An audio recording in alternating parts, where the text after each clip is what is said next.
We all have really good intentions of planning our social media, and sometimes it doesn't happen. Sometimes we're throwing things up on a social media wall at the very last minute, hoping that it will stick. Well, today I want to help you out for 2021. I want to teach you how you can build a social media plan for the new year. Are you ready to dive in? It's simple, it's not real technical, and I promise it's something that you can execute on a regular basis. Episode 221 starts right now. Hey there, welcome to the Lora Shipman Show. We hang out here weekly to talk about things like social media, entrepreneurship, marketing, tools, strategies, tips, and it all starts right now.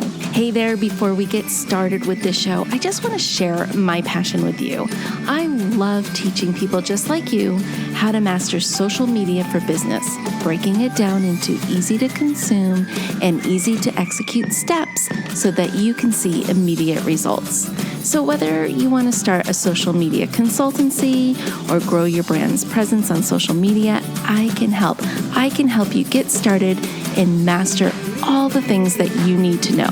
So I want you to go over to my website. It is filled with resources, tools, tips, and courses.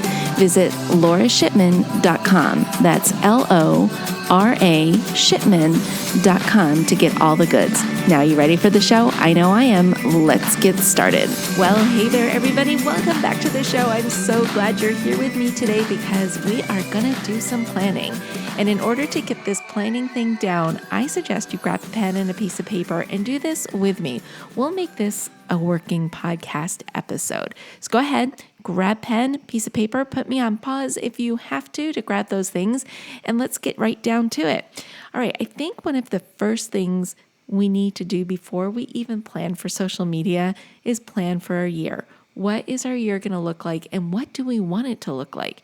So what I would do with your piece of paper, just a regular 8.5 by 11 piece of paper, and create a visual plan of your 2021 goals for your business. Now, this is how I did it. I love to see things in a visual format instead of a lot of words and a lot of text describing the plan. The first thing I did with my plan is I wrote down what my overall business goal was for 2021. For a lot of people, this is a monetary goal, and that's fine. And it's probably one of the better ways to work the kind of plan that we're going to work today. So figure out what your monetary plan is for 2021. Is it to make $60,000 a year? Is it to make $80,000? Is it to make six figures? What is that for you? And write it at the top of the page. So if you haven't thought about this yet for 2021, that's okay because you're going to do it now. And this may actually work not only as a social media plan, but also as your overall business plan for 2021. And a business plan does not have to be so convoluted and confusing and abstract. It can actually be what we're doing today, which is a thumbnail plan for your social media. So go ahead, put me on pause, think about what that overall goal is for your business and write it at the top of the page and then come back. Okay, now that you've got that goal sitting at the top of your page, here's what we're going to do next is we're going to draw 4 boxes on your page. So what I did is I broke the 4 boxes up. I put 2 boxes at the top side by side and then 2 boxes just underneath them side by side. So it kind of makes a bigger square when you put them all together. So go ahead and draw out those 4 boxes. Make sure they're big enough so that you can write inside those 4 boxes. Put me on pause and then come back. Those 4 boxes that you just drew are your 4 quarters for 2021. And this is going to give you a snapshot of what you are trying to achieve each quarter during the year. So what I like to do here is at the top of each box, I put in a dollar amount in each box. So that way I know how much money I need to make each quarter in order for me to hit my goal for the year. So go ahead and figure that out. Put me on pause. Go ahead and figure out what those dollar amounts are for each quarter to help you hit your overall goal for the year. Okay, now let's take a look at box number 1. Inside that box, we're going to write down what it's going to take us to make that number that's at the top of your box. So for example, you're going to look at how many products do you need to sell? How many services do you need to sell? How many one-on-one coaching sessions do you need to sell? How many group coaching workshops do you need to sell? Write down all of those things and the dollar amount for each of those things for that quarter.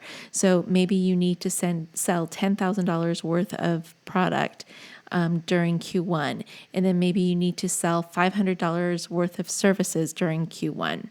So go ahead and figure out what that is for the first quarter.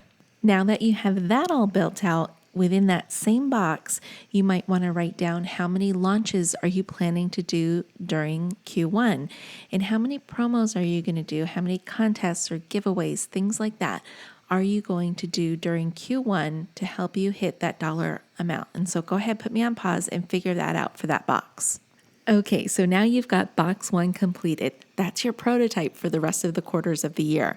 So go ahead and fill the rest of the boxes out for each quarter. Now that dollar amount that we assigned to Q1, it may be the same for each quarter, and actually maybe even the amount of products and services you sell are the same for each quarter. Sometimes people like to gradually grow that number so that they can have attainable goals in Q1, and then they can kind of calculate in what that growth pattern may look like throughout the year so that they're not just slammed with this huge number that they need to hit in Q1.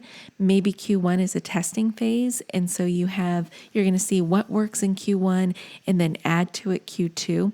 And one point I want to make about this is this document is a living document, right? So you're going to come back to it at the end of Q1 to see what worked in Q1 and how you have to edit Q2, Q3, Q4. The point of this exercise at this point in time is just to get you thinking of where you want to go. That initial roadmap, it may not be perfect, but that's okay. At least you are making progress, right? And if you have to fluctuate and flex during the year, perfect.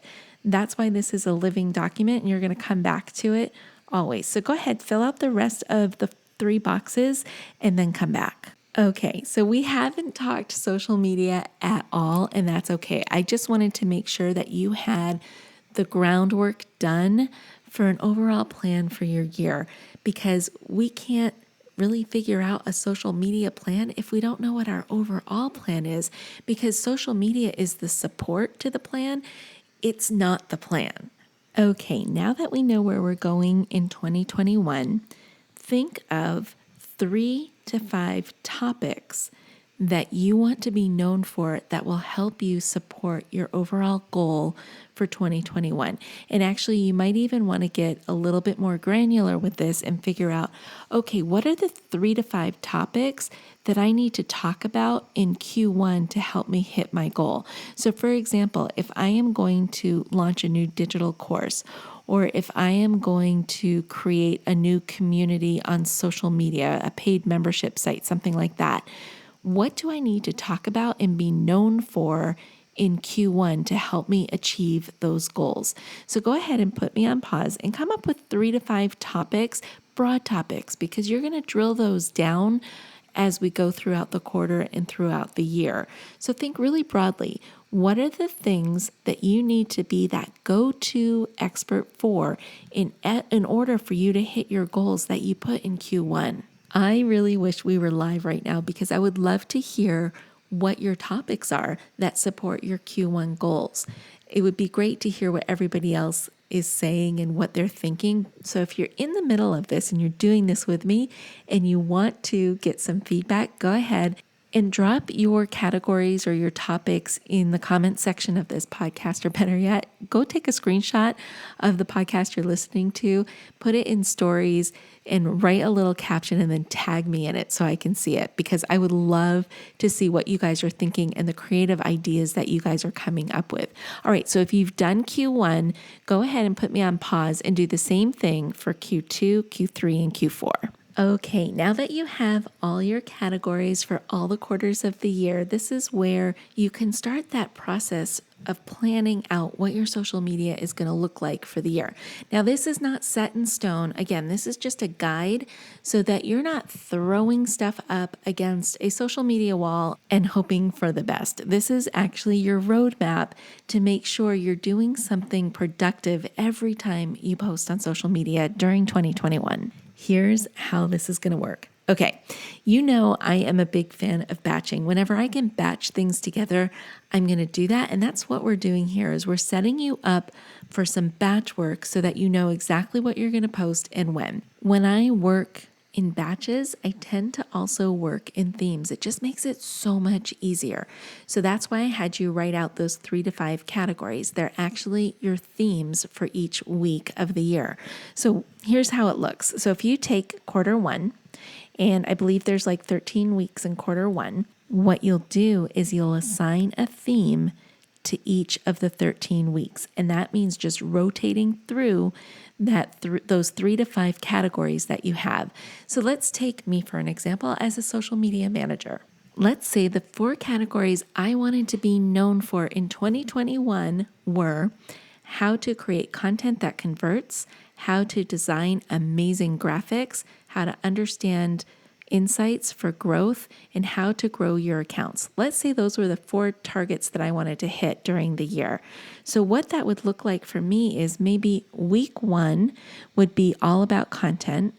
Week 2 would be about graphic design for social media. Week 3 would be insights.